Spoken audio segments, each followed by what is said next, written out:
Hello students, कैसे हो आप सब लोग। आशा करते हैं सब लोग अच्छे होंगे। तो चलिए देखते हैं आज एक छोटा सा क्वेश्चन जो है व्यक्तियों की कर दायित्व चैप्टर का सेकंड नंबर क्वेश्चन हमारा आज जो कर दायित्व चैप्टर है उसका सेकंड नंबर क्वेश्चन बहुत सरल सा है, लेकिन इसमें बहुत सारे लोगों को डाउट भी जाता है, इसीलिए इसको बताना पड़ रहा है। आप देखिए क्वेश्चन सबसे पहले पढ़ लेते हैं। श्रीमती एक्स की गत वर्ष 2019-20 की निम्नलिखित आय थी, यानी कि जो श्रीमती एक्स था उनका जो आय था गत वर्ष, यानी कि जो हमारा चल रहा है यहाँ पे, उस गत वर्ष में उन्होंने कितना आय कमाया था, कहाँ से कौन सा साधन से आय कमाए थे वो यहाँ पे दिया है। व्यवसाय से आय कमाए थे 3 लाख रुपए, उनका जो बिजनेस है उससे वो इनकम किए थे 3 लाख रुपए का। अल्पकालीन पूंजी लाभ, उनका जो शॉर्ट टर्म कैपिटल गेन है, उनका अल्पकालीन पूंजी लाभ वो है 10,000 रुपए का। और दीर्घकालीन पूंजी लाभ 2,60,000, वो न वेतन से कमाया, न मकान संपत्ति से कमाया, न ही अन्य साधन से कोई मद यहाँ पे दिया है, और खाली दिया है पूंजी लाभ और उसका व्यापार पैसा। 2 ही साधन से आय कमाए हैं उन्होंने साल भर में। और नीचे बोला है यहाँ मानते हुए कि उसने 10,000 रुपए बीमा प्रीमियम दिया। अब जब अपने जीवन बीमा प्रीमियम देंगे तो हमारा कौन सा धारा में कटौती मिलता है, हमारा कटौती है कौन सा धारा 80C में आपको कटौती मिलेगा 10,000 रुपए का। किसको मिलेगा यहाँ पे श्रीमती एक्स को। फिर बोल रहे कर निर्धारण वर्ष 2020-21 के लिए कर दायित्व की गणना कीजिए। देखिए यहाँ पे कर दायित्व की गणना करने बोला है, शुद्ध कर दायित्व की गणना करने नहीं बोल रहे हैं यहाँ पे। अगर शुद्ध कर दायित्व की गणना करने बोला जाता तो हमें कर दायित्व निकालने के बाद टीडीएस काटना पड़ता उस कर दायित्व में, उसके बाद उसको माइनस करने के बाद जो आता वो निकलता शुद्ध कर दायित्व। लेकिन यहाँ पे फिलहाल हमें बोला जा रहा है कि खाली कर दायित्व निकालो, खाली कर दायित्व निकालो, यानी कि हम जो टैक्स निकालते हैं साधारण व्यक्ति, वरिष्ठ व्यक्ति, अति वरिष्ठ व्यक्ति, इन सभी को ध्यान में रखते हुए जो हम टैक्स लगाते हैं, टैक्स निकालते हैं, उसका जो टोटल टैक्स निकलता है वही टैक्स हमें यहाँ पे निकालना है। हमें अलग से कोई टीडीएस नहीं काटना है यहाँ पे, क्योंकि शुद्ध कर दायित्व की गणना करने नहीं बोला है, नॉर्मली हमें टैक्स निकालना है यहाँ पे।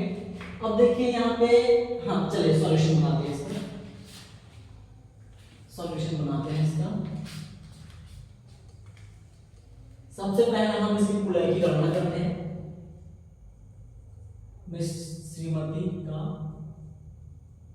श्रीमती एक्स की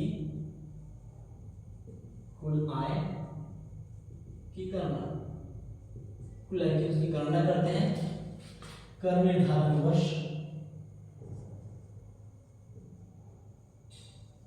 2022-23 के लिए, 2022-23 के लिए उसकी कुलाई निकालते हैं। सबसे पहला देखिए वो कहां से कमाया है, व्यापार से कमाया है 3 लाख रुपए का, बिजनेस से कमाया। हम यहाँ पे लिख सकते हैं वेतन से आय की गणना नहीं, मकान संपत्ति से आय की गणना उसको नहीं, सब हम नील करके शो कर सकते हैं, और नहीं भी करेंगे तो भी चलेगा। यहाँ पे जहां से आय कमाए हैं, जिस साधन से आय कमाए हैं उसी साधन का शो करेंगे हम लोग। तो सबसे पहले वो कमाए हैं व्यवसाय से आय, जो उनका आय था व्यापार से, वो 3 लाख रुपए कमाए हैं। उसके बाद अल्पकालीन पूंजी लाभ और दीर्घकालीन पूंजी लाभ। अब हम यहाँ पे लिखेंगे पूंजी लाभ से आय की गणना। पूंजी लाभ से आय की गणना लिखते हैं, जिसके अंतर्गत सबसे पहला नंबर है अल्पकालीन पूंजी लाभ। अल्पकालीन पूंजी लाभ हमारा जो शॉर्ट टर्म कैपिटल गेन है वो कितना रुपए का दिया है, उन्होंने कमाया है 10,000 रुपए का, यहाँ से वो कमाए हैं अल्पकालीन पूंजी लाभ से। फिर दीर्घकालीन पूंजी लाभ से कितना कमाए हैं, वहां दीर्घकालीन पूंजी लाभ से वो कमाए हैं 2,60,000 रुपए का, 2,60,000 रुपए का दीर्घकालीन पूंजी लाभ से वो कमाए हैं। टोटल उन्होंने व्यापार पेशा से 3 लाख कमाए हैं, अल्पकालीन पूंजी लाभ से 10,000, दीर्घकालीन पूंजी लाभ से 2,60,000। टोटल जो उनका इनकम था साल भर का वो कितना था, यहाँ पे 3 लाख का कमाए हैं और 10,000 का कमाए हैं, टोटल कमाए हैं 5,70,000 रुपए का उनका साल भर का इनकम था। उसको हम बोलेंगे सकल कुल आय, सकल कुल आय 5,70,000 रुपए श्रीमती एक्स की। अब इसमें से हम कटौतियां देंगे धारा 80C में कटौती, क्योंकि एक ही कटौती दिख रहा है वो भी 80C के अंतर्गत, जो हमारा यहाँ पे दिया है जीवन बीमा प्रीमियम 10,000 रुपए तक दिया है, चुकाया है। तो हमारा एक ही कटौती है जीवन बीमा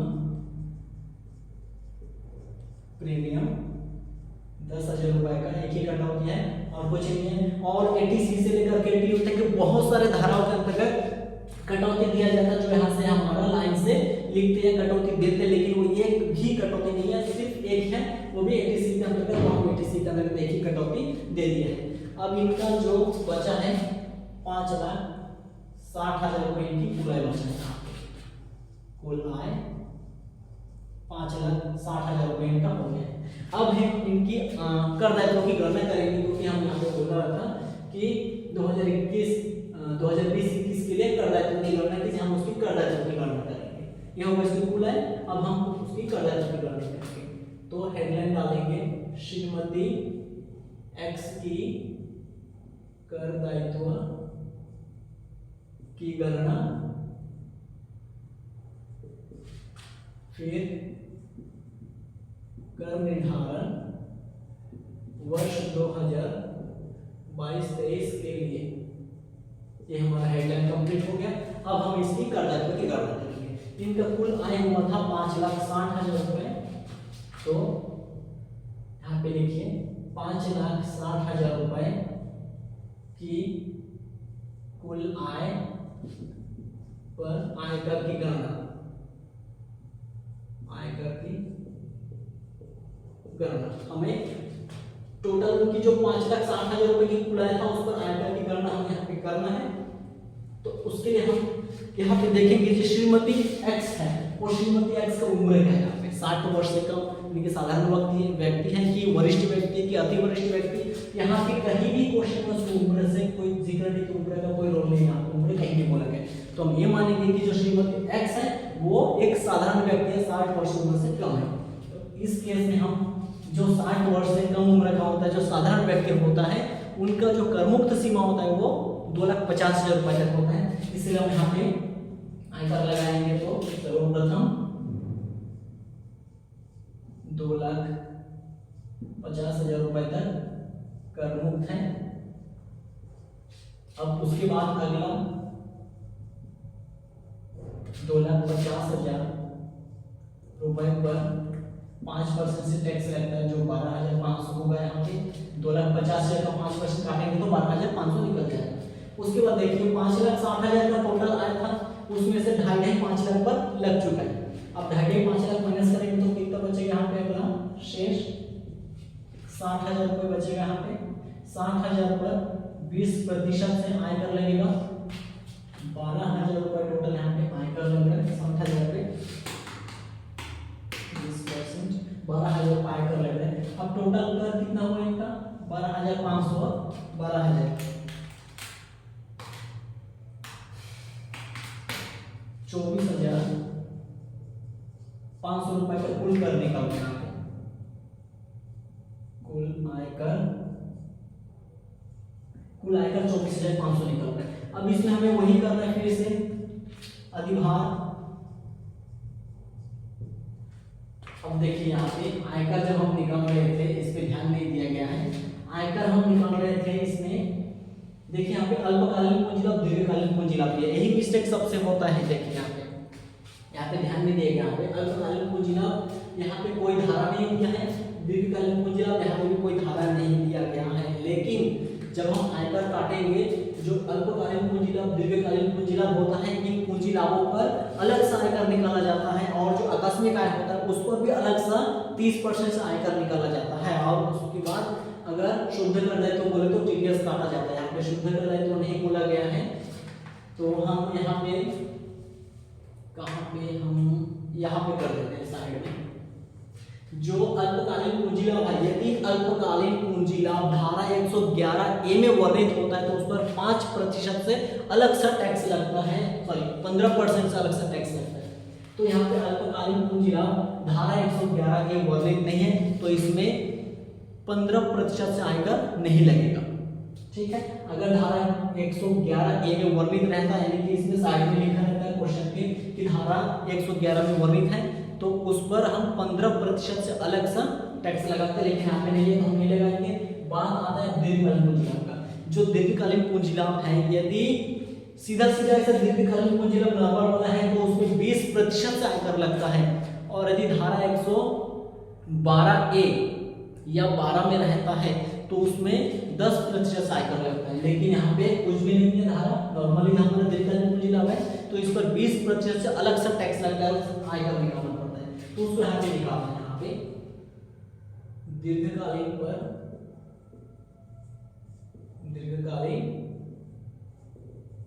पूंजी पर 20% से आयकर की गणना। यही भूल सबसे होता है कि जो अल्पकालीन पूंजी लाभ और दीर्घकालीन पूंजी लाभ है, इन दोनों पर अलग सा आयकर निकाला जाता है। उसके बाद जो आकस्मिक आय होता है, जैसे लॉटरी, जुआ, सट्टा, ताश, भूतवर वर्ग पहली, इन सब आकस्मिक आयों पर अलग सा टैक्स निकाला जाता है 30%। और पूंजी लाभ पर दीर्घकालीन पूंजी लाभ 112A है या 112 है तो 10%, और कुछ भी नहीं है तो उस पर 20%। और अगर अल्पकालीन पूंजी लाभ धारा 111A है तो उस पर 15%। और यदि अल्पकालीन पूंजी लाभ खाली नॉर्मल वाला रहा या 111 रहा तो भी उसमें कोई टैक्स नहीं लगेगा, अलग से टैक्स नहीं काटेंगे, लेकिन अंदर ही अंदर रहेगा, इसमें जुड़ा हुआ रहेगा। अब हम देखिए यहाँ पे कर रहे हैं, यहाँ पे देखिए हमारा 5,60,000 रुपए का कुल आया था। अब 5,60,000 रुपए की कुल आय में से जो दीर्घकालीन पूंजी लाभ था कितना था? दीर्घकालीन पूंजी लाभ 2,60,000 रुपए। 2,60,000 रुपए पर कितना परसेंट से टैक्स लगाना? उस पर अलग से 20% से पूरे पर टैक्स लगाना है। अब 2,60,000 रुपए पे अगर हम 20% से टैक्स लगाएंगे, 52,000 रुपए का टोटल यहाँ पे आयकर निकलेगा खाली पूंजी लाभ पर। जो दीर्घकालीन पूंजी लाभ है इस पर अलग सा टैक्स निकलेगा 20%, क्योंकि कोई भी धारा को लेकर हमने नहीं दिया है तो उसमें अलग सा 20% टैक्स लगाएंगे, जो होता है 52,000 रुपए। अब देखिए हमारा कुल आय था यहाँ पे 5,60,000, जिसमें से दीर्घकालीन पूंजी यानी कि 2,60,000 रुपए अलग, उस पर अलग सा टैक्स निकाल दिया हमने, यहाँ पे अलग सा टैक्स निकाल 5,60,000 था, जिसमें से दीर्घकालीन पूंजी लाभ 2,60,000 रुपए पर अलग से 20% से निकाल के रख दिए साइड में। अब दीर्घकालीन पर टैक्स लग चुका है, दीर्घकालीन पूंजी लाभ यानी कि 2,60,000 रुपए हम टैक्स वहां पे लगा चुके साइड में। अब इसको घटा देंगे, अब जितना बचेगा घटाने के बाद उस पर हम अलग से टैक्स निकालेंगे, जो 2.5 लाख वाला नियम से यानी कि साधारण व्यक्ति के नियम से हम यहाँ पे लगा रहे थे। तो 5,60,000 हमारा कुल आया था, जिसमें से दीर्घकालीन पूंजी लाभ 2,60,000 रुपए पर 20% से अलग से हम यहाँ पे निकाल चुके हैं, निकाल के रख दिए हैं। अब दीर्घकालीन पूंजी लाभ पर टैक्स लग गया तो उस पर दोबारा हम टैक्स नहीं निकालेंगे, एक बार निकाल लिया तो निकाल लिया वहां पे, तो उसको यहाँ पे घटा देना पड़ेगा कुल आय से। अब 5,60,000 में से 2,60,000 हम घटा देंगे, 5,60,000 में 2,60,000 तो हमारे पास बचेगा 3 लाख रुपए। 3 लाख रुपए हमारा शेष बच रहा है। इस 3 लाख रुपए पर हमें आयकर की गणना करना है। तो 3 लाख में सर्वप्रथम 2.5 लाख हमारा करमुक्त होता है, करमुक्त है। अब 3 लाख में से 2.5 लाख चला गया, अब कितना बचा?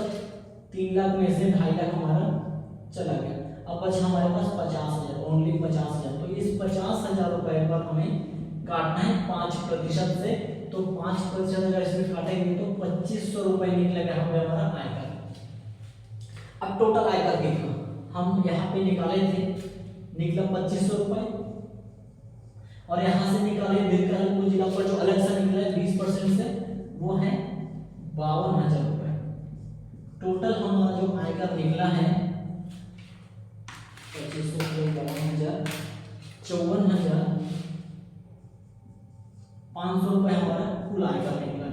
इस पर हमारा हमको लगाना है, इसके बाद हमें इस पे लगाना है अधिभार, जो यहाँ पे नील होता है, अधिभार जो यहाँ पे नील हो जाएगा, फिर 54,500 बच जाएगा। इसके बाद हमें लगाना है सीमांत राहत। सीमांत राहत भी नील होगा, क्यों नील होगा? क्योंकि हमारा जो कुल आया वो 5,60,000 है, हमारा 50 लाख से कमाई, इसलिए अधिभार भी नील हो जाएगा, सीमांत राहत भी नील हो जाएगा। तो जैसे का तैसे 54,500 उतर जाएगा यहाँ पे, और यहाँ पे ठीक है। अब यहाँ पे हमें लगाना है शिक्षा एवं स्वास्थ्य उपकर, शिक्षा एवं स्वस्थ होकर, शिक्षक स्वस्थ होकर कितना परसेंट से लगता है? 4% से। तो 54,500 का 4% शिक्षक पर लगाएंगे तो आता है 2,180 रुपए। 2,180 इसको प्लस कर देंगे तो आता है 56,680 रुपए दे आएगा। दे आएगा इतना हमको कर देना पड़ेगा, इतना टैक्स पेमेंट करना पड़ेगा। देखिए यहाँ पे जो मिस्टेक होता है, क्वेश्चन देखने में सरल है, बनाने में बहुत सरल है। सबसे पहले कुलाई निकालना है, कुलाई के बाद आयकर निकालना है। लेकिन यहाँ पे आयकर निकालने में थोड़ा दिक्कत ये जाता है कि अभी ध्यान रखना पड़ता है कितना सारा आकस्मिक आय इसमें है, कितना सारा अल्पकालीन पूंजी लाभ है, दीर्घकालीन पूंजी लाभ है। अगर इसमें अल्पकालीन पूंजी हानि है, दीर्घकालीन पूंजी हानि हुआ तो उसमें से हानि को पूर्ति कर सकते हैं कि नहीं कर सकते? नहीं कर सकते तो करेंगे, वरना उसको कैरी फॉरवर्ड करेंगे, आगे भेज देंगे, आगे 8 साल तक उसको भेज देंगे।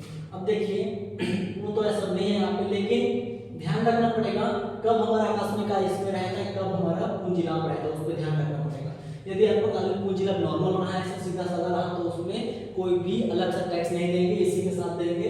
और दीर्घकालीन पूंजी लाभ ऐसा नॉर्मल रहा तो उसको 20% से अलग सा टैक्स निकाला जाता है। और दीर्घकालीन पूंजी लाभ अलग सा यदि धारा 112A या 112 में रहेगा तो 10% से लगता है, जो यहाँ पे नहीं है। अल्पकालीन पूंजी लाभ यदि धारा 111A में वर्णित रहता है तो उसमें 15% से अलग सा टैक्स निकाला जाता है। यहाँ पे वो ऐसा नहीं है, तो अलग सा यहाँ पे नहीं किए। तो सबसे पहला हमारा जो 5,60,000 रुपए जो आयकर की गणना करेंगे, उसमें से जो दीर्घकालीन पूंजी लाभ था उस पर 20% से हम टैक्स निकाल के रखेंगे यहाँ पे अलग सा, क्योंकि इसमें अलग सा टैक्स लगा जाता है 20% से। अब 5,60,000 में से 2,60,000 में अपन 20% से अलग से लगा चुके हैं तो उसको माइनस कर देना है यहाँ पे 2,60,000 को, क्योंकि इस पर अलग से टैक्स निकल चुका है। यहाँ पे माइनस करेंगे आएगा 3 लाख रुपए, फिर 3 लाख पर हमें अलग से टैक्स निकालना है यहाँ पे। तो 3 लाख का सबसे पहला ये साधारण व्यक्ति था, 60 वर्ष उम्र का कम था, तो इस पर 2.5 लाख का कुछ जगह कर लो तो 3 लाख से 2.5 लाख चला गया, बचा 50,000 रुपए। इस 50,000 रुपए पर अगला ये 5% से आयकर लाएगा 2,500 रुपए। अब 2,500 रुपए यहाँ पे, और यहाँ पे अलग सा 52,000 रुपए निकल चुका था 20% की दर से, जो दीर्घकालीन पूंजी लाभ पर निकला था। दोनों को प्लस करेंगे 54,500 आएगा। उसके बाद इसमें जो हमारा यहाँ जो प्रोसेस है, जो अधिभार होता है वो नील होगा, क्योंकि हमारा कुल है 50 लाख से कम है, इसीलिए अधिभार यहाँ पे नील हो गया, जैसे कि तैसे उतर गया। सीमांत रहा था पे नील हो जाएगा, क्योंकि हमारा जो कुल है वो 50 लाख से कम है यहाँ पे भी, तो फिर से जैसे कि तैसे उतर जाएगा। फिर आता है शिक्षा और स्वास्थ्य पर 4% से हमारा लगता है, तो शिक्षा और स्वास्थ्य पर 4% लगाएंगे, 54,500 का आएगा 2,180 रुपए। दोनों को प्लस कर देंगे तो जो हमारा आंसर है 56,680 रुपए निकल के आएगा, जो हमारा कुल दे आयकर है, इतना हमें देना पड़ेगा। तो सॉल्यूशन बहुत इजी है, बस ध्यान रखना पड़ेगा आकस्मिक आय कब कब आ जाता है और अल्पकालीन दीर्घकालीन पूंजी लाभ कब कब आ जाता है, उसकी धाराओं को ध्यान में रखते हुए अलग से आयकर भी यहाँ पे गणना करना पड़ सकता है। अब जो आकस्मिक आय होता है उसमें 30% से यहाँ पे आयकर अलग सा निकालता है, लेकिन उसमें भी ध्यान रखना पड़ेगा। यदि आकस्मिक आय की राशि 10,000 रुपए से कम होती है तो उसमें अलग सा आयकर निकालेंगे, लेकिन उसमें टीडीएस नहीं काटना है। और यदि आकस्मिक आय की राशि 10,000 से ज्यादा रहता है तो उसमें यहाँ पे आयकर अलग से काटना भी है 30% से, और लास्ट में यदि टीडीएस देने की बारी आता है तो उसमें भी 30% से टीडीएस कटेगा। और यदि 10,000 से कम होता है तो टीडीएस नहीं कटेगा, लेकिन आयकर जरूर कटेगा अलग से 30% से। इस बात का यहाँ पे ध्यान रखना है। तो सॉल्यूशन बहुत इजी था यहाँ पे। इसमें अगर कुछ डाउट होगा तो आप कमेंट में मेरे को बता दीजिए कमेंट में। अब मैं कुछ दूसरा एग्जाम्पल से आपको समझाने की कोशिश करूंगा कि पूंजी लाभ का फंडा इसके अंदर क्या रहता है, और जो आकस्मिक है उसका भी क्वेश्चन आपको बताऊंगा अभी कि जो आकस्मिक आएगा बीच में तब उसमें कैसा हो जाएगा, अलग से कैसे टैक्स निकालेंगे। सेम टू सेम ऐसे ही निकलेगा, लेकिन अलग सा जो आकस्मिक आय वाला क्वेश्चन मैं आपको अभी नेक्स्ट वीडियो में बताऊंगा। अभी फिलहाल इस वीडियो में इतना था, कि मिलते हैं नेक्स्ट वीडियो में।